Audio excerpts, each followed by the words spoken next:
기름값도 못 내던 벼랑 끝에서 기사회생한 기업이 있습니다. 2015년 할인그룹이 1조 원을 들여 인수한 해운선사 페노션입니다. 페노션은 1966년 범양 전용선 주식회사로 설립된 글로벌 해운선사로 주력 사업인 건화물 해상운송 서비스를 바탕으로 연간 약 1억 톤 이상의 화물을 운송하고 있습니다. 1984년 범양 상선으로 사명을 바꾼 이후 1993년 회생 절차에 들어가 2002년 졸업하고 2004년 STX 그룹에 인수되면서 STX 페노션으로 사명을 변경하게 됩니다. 하지만 2013년 연이은 적자 행진으로 다시 법정 관리에 들어가면서 기존의 부실한 이미지를 벗고 새로운 이미지 구축이 필요하다고 판단하면서 사명을 지금의 페노션으로 변경하게 됩니다. 페노션은 글로벌 해운 화랑기였던 2008년 매출액 10조 2130억 원, 영업이익 6782억 원, 당기 순이익 5435억 원을 기록할 정도로 잘 나갔습니다. 그러나 이후 해운 시황이 꺾이면서 2001년, 2012년, 2013년 연이어 부진한 실적을 내놓게 됩니다. 다음은 이 기간 페노션의 재무제표를 그래프로 정리한 자료입니다. 2009년 A등급 안정적으로 평가되던 신용등급도 2013년 D등급으로 추락하며 또다시 법정 관리를 받게 됩니다. 2013년 말 페노션의 부채 총계는 4조 6392억 원, 자본 총계는 2409억 원으로 부채 비율이 무려 1925%에 육박했습니다. 이때 벼랑 끝에 선 페노션에 손을 내민 기업이 할인그룹입니다. 할인그룹은 2014년 당시 그룹 최상위 지주회사였던 제일홀딩스를 통해 페노션 지분 52%를 1조 79억 원에 인수했습니다. 할인그룹에 인수된 페노션은 법정관리 약 2년 2개월 만인 2015년 7월 회생 절차를 종료하고 재무구조 개선으로 부채 비율을 200% 미만으로 끌어내렸습니다.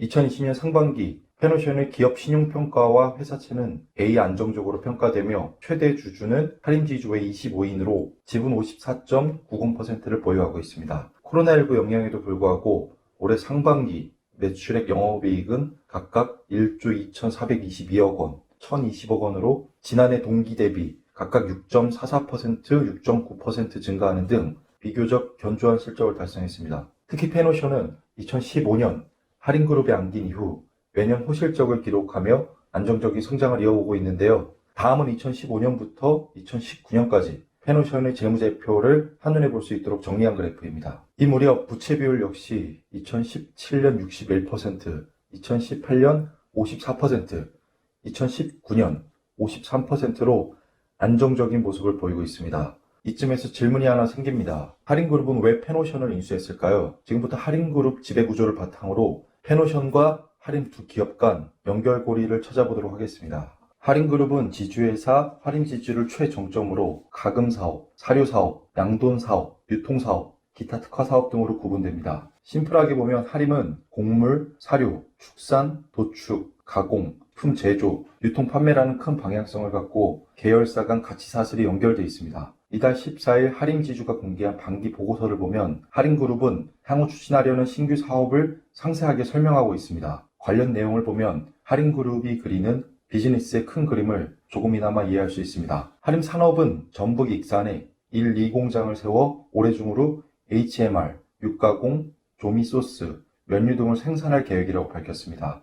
또한 서울 양재동 할인 부지는 복합 개발을 통해 지상부는 R&D 지원 공간과 컨벤션 중심의 MIC 시설 등 융복합 앵커 시설을 조성하고 지하부는 수도권 소비자들이 주문한 상품을 한두 시간 내에 신속하게 신선한 상태를 유지하며 배송받을 수 있는 초소화 포장, 생활물류 서비스를 지향하는 도시 첨단 물류단지 시설을 조성한다는 전략입니다. 나아가 종속회사인 글라이드를 통해 유통 단계를 최소화한 공장에서 집으로 개념을 실현하는 D2C 비즈니스 모델의 모바일 유통 플랫폼 사업을 진행하고 있다고 설명했습니다. 이는 중간 거래 단계가 없어지는 슈퍼플로이드 시대에 대응하기 위해 미래 유통 사업으로 소비자들에게 최고의 맛과 품질의 제품을 불필요한 중간 유통 과정 없이 직접 제공하는 것이 사업의 핵심이라고 밝혔습니다.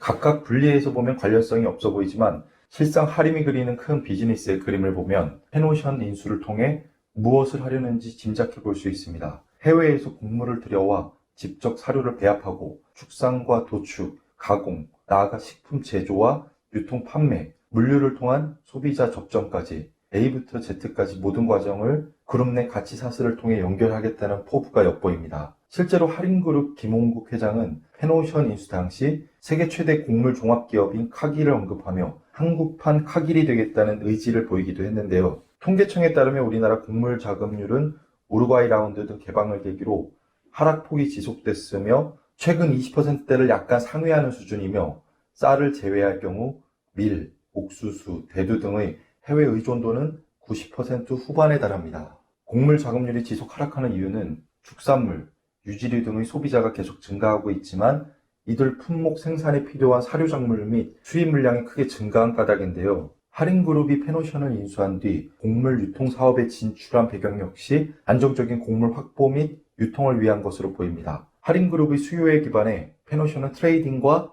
내륙 운송까지 사업의 영역을 넓히는 셈입니다. 2019년 기준 페노션 곡물 사업 부문 매출액은 2,955억 원으로 전체 매출액의 11.20%를 차지하며 주요 서비스 루트 역시 브라질, 미국, 유럽, 동남아시아, 남미 등 다양한 대륙으로 분산되어 있습니다. 더구나 최근 무역전쟁, 코로나19, 이상기후 등으로 곡물 유통이 불안정해질수록 할인의 곡물 트레이딩 사업은 더욱 부각될 수밖에 없습니다. 실제로 지난 14일 할인지주가 공개한 반기보고서에 따르면 페노션의 상반기 곡물 사업 매출액은 2,018억 원으로 매출 비율은 16%까지 늘었습니다. 이는 전년 동기 곡물 사업 매출액 1,544억 원 대비 30.7% 증가한 수치입니다. 페노션은 올해 들어 곡물 트레이딩 사업에 더욱 속도를 내고 있습니다. 페노션 측은 올해 5월 곡물 트레이딩 사업을 주관하고 있는 미국 법인을 통해 이토추 인터내셔널이 보유하고 있는 미국 번기와 합작법인인 이집트 지분을 인수하는 계약을 체결했습니다. 계약이 성공적으로 마무리될 경우 페노션의 곡물 사업 세계시장 진출도 속도를 낼 것으로 관측됩니다. 또한 대형 터미널 확보는 국가 곡물 조달 시스템의 핵심 역량 확보와 식량 자주권 강화에도 기여할 것으로 보여 주요 생산국에서 우리나라까지 운반해 올 수 있는 물류 및 유통시설 확보로 곡물의 직접 구매도 가능해질 전망입니다. 법정 관리 끝에서 기사회생하며 다시 우뚝 선 페노션의 견조한 실적은 해운 산업에 많은 시사점을 던져줍니다. 2014년 할인그룹이 페노션 인수 우선 협상 대상자로 선정됐을 때 일각에서는 승자의 저주를 운운하며 비판적 시각을 보였습니다. 하지만 적어도 지금까지의 과정을 보면 그들의 관측은 빗나간 듯 보입니다. 한국판 카기를 목표로 사업 전반을 수직 기여하고 있는 할인그룹의 도전이 어떻게 전개돼 나갈지 사뭇 더 궁금해집니다.